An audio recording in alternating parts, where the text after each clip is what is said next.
Hello drama Tamil வியூவர்ஸ்க்கு hi friends. நீங்கள் உங்களுக்கு பிடிச்ச ட்ராமா நேம், பிடிச்ச ட்ராமா லிங்க் எல்லாம் கமெண்ட்டில் கொடுத்துருக்கீங்க, ரொம்பவே சந்தோஷம். ஆனால் நான் அதை பார்க்குறதுக்கு டைம் ஆகிடும், ரொம்ப லேட் ஆகிடும் வீடியோ போடுறதுக்காக. அதனால் நான் என்ன பண்ணுறேன்னா, இப்போ நான் ஒரு ட்ராமா பார்த்துருக்கேன், அதை உங்களுக்கு கொடுக்கலான் இருக்கேன். அதுக்கப்புறம் நீங்கள் கொடுத்த லிங்க்கோ ட்ராமா நேமோ அதெல்லாம் சர்ச் பண்ணி பார்த்துட்டு நான் உங்களுக்கு இடையில போடுறதுக்கு ட்ரை பண்ணுறேன். இப்போ நாம் புது தாய் ட்ராமாவை பார்க்கலாமா? தாய் ட்ராமா நேம் வந்து மக்களி த லவ் ட்ரீ. இது வந்து ஒரு காதல் மரம். இந்த காதல் மரத்தில் ஒரு பழம் பழுக்கும். அதில் பார்த்தீங்கன்னா அந்த பழம்லாம் எப்படி இருக்கும்னா, ஒரு பொண்ணு அந்த மரத்தில் தொங்கிக்கிட்டு இருப்பாங்க, அந்த மாதிரி இருக்கும். ஆனால் அவங்களுக்கு எந்த ஒரு உணர்ச்சியுமே இல்லாத, எந்த ஒரு உயிருமே இல்லாத இருக்கிற மாதிரி இருக்கும். ஆனால் அந்த பழம் ஒரு கட்டத்தில் பழுத்து கீழே விழறப்ப அவங்களுக்கு உயிர் கிடைக்குது. அதுக்கப்புறம் அவங்க நம்மள மாதிரியே, மனுஷங்கள மாதிரியே அவங்களும் அவங்க வாழ்க்கையை வாழ ஆரம்பிப்பாங்களாட்டுக்கு. அதில் வந்து நம்ம ஹீரோவுக்கு அந்த மாதிரி ஒரு பொண்ணு கிடைக்கிறாங்க. அந்த பொண்ணை வச்சுட்டு நம்ம ஹீரோ படுற பாடு இருக்கு, ரொம்ப பாவம். அது மட்டும் இல்லாத அவங்கள நம்ம மக்கள்கிட்ட இருந்து அவங்கள தள்ளி வைக்கிறதுக்கும் ரொம்ப கஷ்டப்படுவாங்க. ஏன்னா அவங்க வந்து காதல் மரத்துல இருந்து பழுத்த பழம் இல்லையா, அவங்களுக்குள்ள ஒரு வாசனை உருவாகும். அந்த வாசனை எப்படின்னா, பெண்களுக்கு அந்த வாசனை வந்து அவங்க மேலே ஒரு பாசத்தை அதிகரித்து அவங்கள ரொம்ப ஓவராக அழுதுகிட்டே அதுவும் அவங்கள ரொம்ப கவனிச்சுக்குவாங்க. அதே போல் ஆண்கள் வந்து அதோட வாசனையை அவங்க முகந்து பார்த்துட்டாங்கன்னா அவங்களுக்கு ரொமான்ஸ் மூடு வந்துடுது. அது ரொம்ப டிஃபிகல்ட்டான ஒரு ப்ராப்ளமாக ஆயிடுது. அதனால நம்ம ஹீரோ அவங்கள நம்ம மக்கள்கிட்ட இருந்து முதல்ல காப்பாற்றுறதுக்கே ரொம்ப கஷ்டப்பட்டு காப்பாற்றுவார். அதோடு சேர்த்து அவரும் லவ் பண்ணுவார் அந்த பொண்ணை, ஏன்னா அவங்க தான் நம்ம ஹீரோயின். அதுக்கப்புறம் இவங்க ரெண்டு பேருக்குள்ளே எப்படி லவ் ஆகுதுங்கிறதெல்லாம் இந்த கதையில் நம்ம பார்த்து தெரிஞ்சுக்கலாம். ரொம்பவே நல்ல சீரியஸ். அது மட்டும் இல்லாத ரொம்பவே காமெடி கலந்தது, ரொம்ப சூப்பராக இருந்துச்சு. நான் பார்த்ததில் ரொம்ப சூப்பரான ட்ராமா. நான் பார்த்துக்கிட்டே இருப்பேன், நல்லா சிரிச்சுக்கிட்டே வர இருப்பானா. எங்கள் வீட்டில எல்லாம் என்னாச்சு, இவ என்ன பைத்தியத்தை பிடிச்சிருச்சு, இவளுக்கு இப்படி பார்த்து சிரிச்சுக்கிட்டு இருக்கா, அதுவும் தனியாக உட்காந்துட்டு அப்படின்ட்டு எல்லாரும் பேசுகிற அளவுக்கு நல்லாவே இருந்துச்சு. பார்க்கலாம் ட்ராமாக்குள்ளே எப்படி இருக்குன்ட்டு. இந்த ட்ராமா ஓப்பனிங்லேயே நம்ம ஹீரோ ஷான் அவர் ஃப்ரெண்ட் கூட ஒரு ஃபாரஸ்ட்டுக்கு வந்திருக்காங்க. அவங்க வந்த நேரம் ரொம்ப இருட்டாக வேற இருக்குது, ரொம்பவே புயல் காற்று வேற அடிச்சுக்கிட்டு இருக்கா. அங்கே உள்ள சூழ்நிலையே ரொம்ப மோசமாக இருக்குது. அந்த சமயம் வானத்தில் ஒரு ரெயின்போ வர வருது.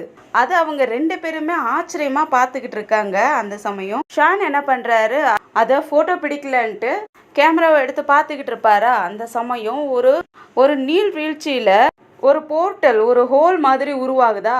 அது அவரை பார்த்த உடனே ரொம்பவே பயந்து போயிடுறாரு. வெறுங்கண்ணால் பார்க்கறதுக்கு அது அவ்வளோவா தெரியல. நம்ம இங்கேருந்து போயிடலான்னு சொல்லிட்டு ரெண்டு பேரும் அங்கேருந்து கிளம்பிடுறாங்க. அவங்க வந்தது ஃபாரஸ்ட்டுங்கிறதால அந்த நேரத்தில் அங்கேருந்து வெளியே போக முடியாததால் அங்கேயே டென்ட் போட்டு அங்கேயே படுத்துக்கிறாங்க. அந்த சமயம் ஷானோட ஃப்ரெண்டு நல்லா தூங்கிடுறாரு. ஆனால் ஷானுக்கு அங்கே பார்த்ததெல்லாம் பார்த்துட்டு பயந்துட்டு தூக்கமே வரல அவருக்கு. அப்புறம் ரொம்ப நேரம் கழிச்சு மெதுவாக தூங்க ஆரம்பிக்கிறாரு. அப்போ அவருடைய கனவுல ஒரு பொண்ணு கை காலெல்லாம் ஒரே ரத்தத்தோட உட்காந்துருக்காங்க. அந்த மாதிரி கனவு கண்டு எழுந்திருக்கிறாரு. அப்புறம் அவங்க ஃப்ரெண்ட் கூட எழுப்பி விடாம அவர் தனியாவே அந்த காட்டுக்குள்ள போறாரு. அப்ப அவருக்கு அந்த சைடு ஒரு நல்ல ஸ்மெல் வருதா, அதனால அந்த ஸ்மெல்ல ஃபாலோ பண்ணிக்கிட்டே உள்ள போறாரு. அப்ப நதி ஓரத்துல ஒரு பொண்ணு மயக்கத்துல இருக்காங்க. பொண்ணு தான் அந்த காதல் மரத்துல 100 வருஷம் கழிச்சு பழமா பழுத்து கீழே விழுந்து இப்ப பொண்ணா இருக்காங்க. ஷானு அந்த பொண்ணு பக்கத்துல போறாரு. அவருக்கு ரொம்ப அந்த வாசனையோட அஃபெக்ட் ரொம்பவே ஆகுது. அதனால அவருடைய இமோஷனலை கண்ட்ரோல் பண்ணிக்கிட்டு அவருடைய மூக்குல துணியெல்லாம் சுத்திக்கிட்டு அந்த பொண்ணோட பக்கத்துல போயிட்டு அவங்க மேல தன்னுடைய ஷர்ட் எடுத்து அவங்க மேல போத்தி விட்டுட்டு தூக்கிட்டு வராரு. அவங்க கேம்ப் போட்டிருக்காங்க இல்லையா, அங்க கொண்டு வந்து ஒரு சேர்ல உட்கார வைக்கிறாரு. அப்ப அவருடைய ஃப்ரெண்டு வெளியே வந்து இந்த பொண்ணை எங்க இருந்து தூக்கிட்டு வந்தன்ட்டு கேட்டுக்கிட்டே பக்கத்துல வருவாரா. அப்ப மக்களியோட வாசனையில அட்ராக்ட் ஆயிட்டு அவருடைய ஃபீலிங்ஸை கண்ட்ரோல் பண்ண முடியாத பக்கத்துல போவாரா. அப்ப நான் என்ன பண்றாரு, ஒரு துணியை எடுத்துட்டு வந்து அவருடைய மூக்கு கட்டி விட்டுறாரு. அப்புறம் அவரும் கொஞ்சம் கண்ட்ரோல் ஆனதுக்கப்புறம் அவர்கிட்ட சொல்கிறாரு, இந்த பொண்ணுக்கிட்ட ஒரு விதமான வாசனை வருது, அந்த வாசனையால் நம்மளை ரொம்பவே அட்ராக்ட் பண்ணுது, அதனால் கொஞ்சம் கண்ட்ரோலாக இரு, பார்த்து இருன்னு சொல்லி அவர் முகத்துலேயே அந்த மாஸ்கையும் போட்டு விட்டுறாரு. இதை கேட்டவுடனே அவர் ஃப்ரெண்டும் ரொம்ப பயந்து போயிடுறாரு. இந்த பொண்ணை எங்கேருந்து கொண்டு வந்து அங்கேயே கொண்டு போய் விட்டுரு அப்படின்னு ஷான் சொல்கிறாரு. இல்லை, இந்த பொண்ணுக்கு நம்ம ட்ரீட்மெண்ட் பண்ணால் எல்லாம் சரியாயிடும், இப்படியே நம்ம விட்டுட்டோம்னா மனுஷங்களால் இந்த பொண்ணுக்கு ரொம்பவே ஆபத்து இருக்குது, அதனால் இந்த பொண்ணுக்கு நம்ம ட்ரீட்மெண்ட் பண்ணலாம், ஹெல்ப் பண்ணலான்னு சொல்கிறாரு. அதுக்கு அவரும் சரின்னு ஒத்துக்கிறாரு. அதுக்கப்புறம் மக்களையே தூக்கிட்டு போயிட்டு ஒரு டாக்டர்கிட்ட காட்டுறாங்க.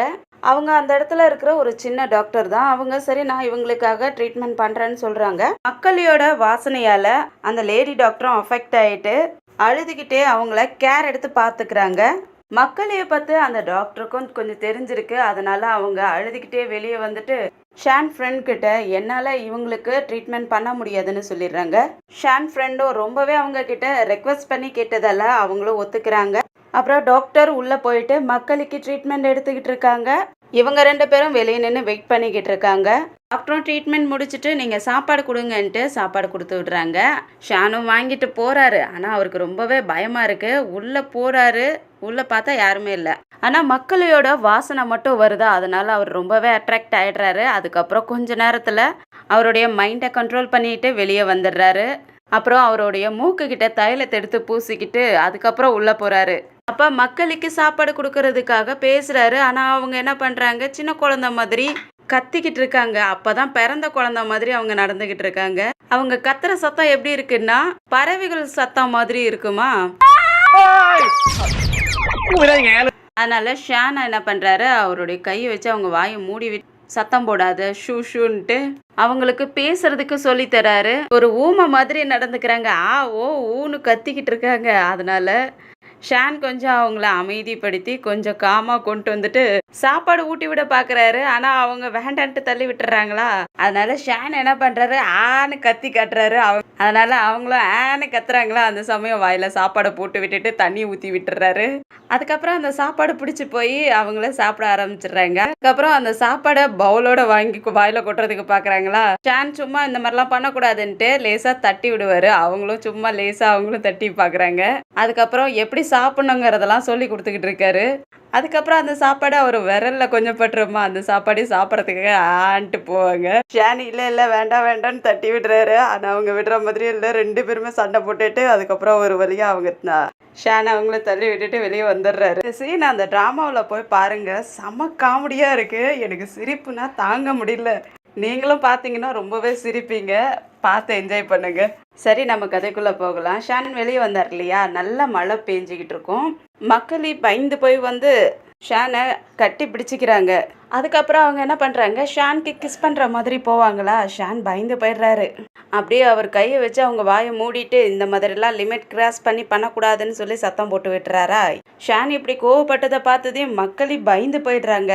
அதனால அவங்க பயந்து போய் கீழே உட்காந்துக்கிறாங்க. அதுக்கப்புறம் நடக்க பழகாத குழந்தை எப்படி நடப்பாங்க, 4 காலில் நடக்கிற மாதிரி நடப்பாங்களே, அந்த மாதிரி போயிட்டு ஷான் காலை பிடிச்சிட்டு அழுதுகிட்டு இருக்காங்களா. அதனால ஷான் என்ன பண்ணுறாரு, அவங்கள தள்ளி விட்டுறாரா. அப்போ அவங்க ரொம்பவே அழுதுகிட்டு இருக்காங்க. அதை பார்த்தவொடனே அவருக்கு ரொம்பவே பாவமாக போயிடுது. அப்படியே காலையில் காட்டுக்குள்ளே காட்டுறாங்க. அங்கே ஒரு மனுஷன் இருக்கான். அந்த ஆள் ரொம்ப குண்டா, பார்க்கறதுக்கு வில்லன் மாதிரி இருக்கான். ஆனால் இவன் ஒரு சின்ன ஒரு கிரியேச்சர் தான். இவன் மேலே கொஞ்சம் தண்ணி பட்டாலும் இவன் ஒரு குட்டியோண்டு யானை மாதிரி ஆயிடுவான். இவன் மக்களையே தேடி தான் வந்திருப்பான். இவன் அப்படியே அந்த காட்டுக்குள்ளே நின்றுக்கிட்டு ஒரு சத்தம் கொடுப்பான் பாருங்க. அது ஒரு மாதிரி மிருகத்தனமான சத்தம். அந்த காடே அதர்ற அளவுக்கு இருக்கும். அப்படியே இங்கே கேம்பில் காட்டுறாங்க. ஷான் அவங்க ஃப்ரெண்ட் கிட்ட பேசிக்கிட்டு இருப்பாரு. அப்போ மக்களே வெளியே வருவாங்க. வெளியே வராத உள்ளே உட்காருன்னு சொல்லிடுறாரு. அவங்களும் உள்ளே உட்காந்துட்டு கத்திக்கிட்டு இருப்பாங்க. அந்த சமயம் ஒரு தாத்தா அங்கே வராரு. மக்களே உள்ளே உட்காந்து கத்திக்கிட்டு இருந்தவங்க அங்கே ஒரு கண்ணாடியை பார்க்குறாங்களா. அதில் இவங்களோட உருவம் தெரியுது. ஆனால் அவங்க இது என்னவோ புதுசாக வித்தியாசமாக இருக்கேன்ட்டு அவங்க பயந்து போயிடுறாங்க. இந்த சைடு அந்த சைடுன்ட்டு ஓடி ஓடி பார்த்துக்கிட்டு இருக்காங்களா. ஒரு கட்டத்தில் அந்த கண்ணாடி மேலே கோவப்பட்டு அவங்க என்ன பண்ணுறாங்க, ஆன்னு கத்திக்கிட்டே ஓடி போய் தலையிலே முட்டிடுறாங்களா. அந்த கண்ணாடி உடைஞ்சி அவங்க நெத்தியில் அடிபட்டுரும். இவங்க சத்தம் கேட்டு ஷானும் உள்ளே ஓடி போய் பார்க்குறாரு. உள்ள கண்ணாடியெல்லாம் உடஞ்சி செதறி போய் கிடக்கும். இவங்க நெத்தியில் அடிபட்டு ரத்தம் வர வந்துக்கிட்டு இருக்கோமா. அதை பார்த்த உடனே அவங்கள கூட்டிகிட்டு போயிட்டு ஷான் தான் அவங்களுக்கு நெத்தியில் பேண்டேஜ் எல்லாம் போட்டு விட்டுட்டு இருப்பாரு.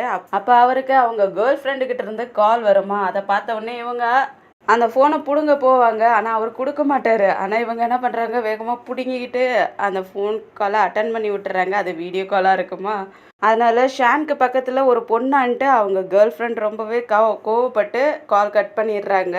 அதுக்கப்புறம் ஷானும் அவங்களுக்கு திரும்ப திரும்ப கால் பண்ணி பார்ப்பாரு. ஆனால் அவங்க காலை அட்டன் பண்ணாமல் விட்டுருவாங்க கோவத்தில். அதுக்கப்புறம் முக்காலிக்கு அடிபட்டு பேண்டேஜ்லாம் போட்டு விட்டுருப்பாங்க இல்லையா, அதனால அவங்க உடம்புல இருந்து அந்த வாசனை வர ஆரம்பிச்சிடும். அந்த வாசனையால் ஷான் அட்ராக்ட் ஆக ஆரம்பிச்சிருவாரு. அப்போ மக்களையும் அவரை கிஸ் பண்ணுவாங்களா, அந்த சமயம் பார்த்தோம்னா அவங்க 2 பேரை சுற்றி ஒரு கொடி சுத்துற மாதிரி ஒரு சக்தி அவங்க மேலே சுற்றிக்கிட்டு வருமா. இதுல இருந்து நமக்கு தெரியுது இவங்க 2 பேரும் ஒருத்தருக்கு ஒருத்தர் கனெக்ட் ஆகிட்டாங்கன்ட்டு. அந்த சமயம் அவங்க ஃப்ரெண்ட் அங்கே வந்துடுறாரு.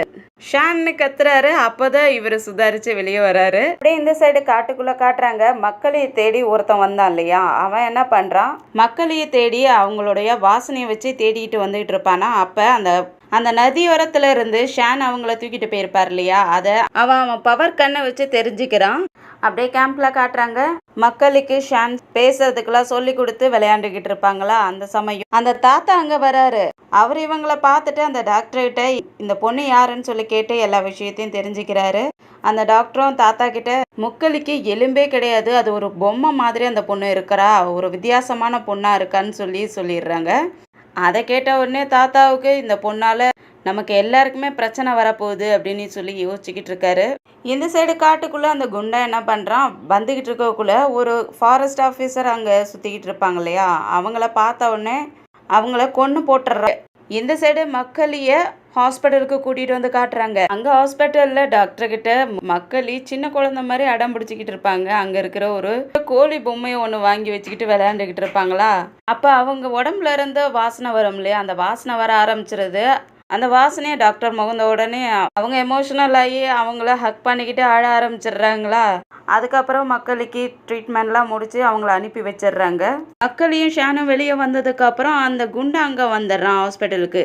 அவங்களோட வாசனை எங்கெல்லாம் வருதோ அங்கெல்லாம் வரான் இல்லையா, அதனால அந்த ஹாஸ்பிட்டலில் வாசனை வரவும் அங்கேயும் வந்துடுறான். அவன் அங்கே வந்த உடனே டாக்டர் மக்களை எல்லாத்தையுமே அடித்து தும்சம் பண்ணிக்கிட்டு இருக்கிறான்.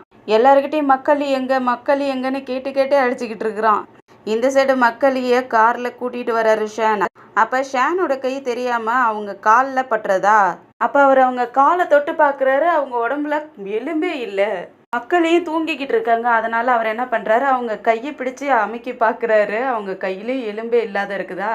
அதுக்கப்புறம் தான் ஷான்கே தெரியுது இது மனுஷ பொண்ணே கிடையாது, இது வேற ஏதோ அப்படின்னு யோசிக்கிறாரு. ஏன்னா மனுஷங்க தான் எலும்பே இல்லாத இருக்க மாட்டாங்களே, அப்படி ஒரு மனுஷங்களை நம்ம பார்க்க கூட முடியாது அந்த மாதிரி. அதனால இவர் இப்படி யோசிச்சுக்கிட்டு வராரு. அப்ப போலீஸ் இவங்க காரை செக் பண்றதுக்காக நிப்பாட்டுறாங்க. மக்களி மேல இருந்து வர வாசனையால அந்த போலீஸும் அட்ராக்ட் ஆக ஆரம்பிச்சிடுறாரு. அதனால ஷான் என்ன பண்றாரு, அவர் மூஞ்சிலேயே ஒரு ஸ்ப்ரேவை அடிச்சு விட்டுறாரு. அதுக்கப்புறம் தான் அவரே தெளிவாகிறாரு. அதுக்கப்புறம் அந்த போலீஸ் தெளிவானதுக்கு அப்புறம் ஷான் மேல கோவப்பட ஆரம்பிச்சிடுறாரு. அதுக்கப்புறம் ஷானும் மன்னிப்பு கேட்டு அவருடைய லைசன்ஸ் எல்லாம் காட்டுறாரு. அப்புறம் லைசன்ஸ் எல்லாம் பார்த்துட்டு அவங்க அனுப்பி விட்டுறாங்க. அதுக்கப்புறம் 2 பேரும் மார்க்கெட் போறாங்க. அங்க மக்களுக்கு ட்ரெஸ் எல்லாம் எடுக்கலான்ட்டு போறாங்களா, அவங்களுக்காக ட்ரெஸ்ஸும் எடுத்துக்கிறாங்க. அதுக்கப்புறம் மக்கள் என்ன பண்ணுறாங்க, அங்கே உள்ள ரைடரில் சுற்றி பார்க்கணுன்ட்டு ஆசைப்படுறாங்க. அதுக்கப்புறம் 2 பேருமே அதில் ஏறி உட்காந்துக்கிறாங்க. அப்படி விளையாண்டுக்கிட்டு இருக்கக்குள்ளேயே அந்த குண்டு அங்கே தேடிக்கிட்டு வரான். அந்த சமயம் டாக்டரும் ஷானுக்கு கால் பண்ணி இந்த மாதிரி மக்களையே தேடி ஒரு ஆள் வந்துக்கிட்டு இருக்கான்னு சொல்கிறாங்க. இங்கே அந்த குண்டனும் அவங்க 2 பேத்தையுமே பார்த்துட்றான். அப்படியே இந்த எபிசோட முடியுது. ஃப்ரெண்ட்ஸ், இந்த வீடியோ உங்களுக்கு பிடிச்சிருக்கா? இந்த ட்ராமா உங்களுக்கு எப்படி இருந்துச்சு? உங்களுக்கு பிடிச்சிருந்துச்சுன்னா ஒரு லைக் பண்ணிவிட்டு ஒரு சின்னதாக கமெண்ட்டும் பண்ணி விட்டுருங்க. அப்படியே இந்த வீடியோவை உங்கள் ஃப்ரெண்ட்ஸ் அண்ட் ஃபேமிலிக்கு ஷேர் பண்ணுங்கள். அப்படியே நம்ம சேனலுக்கு சப்ஸ்கிரைப் பண்ணி ஆல்ங்கிற பெல் ஐக்கானை கிளிக் பண்ணிக்கிங்க. அடுத்த எபிசோடில் சந்திக்கிற வரைக்கும் பாய் அண்ட் தேங்க்யூ.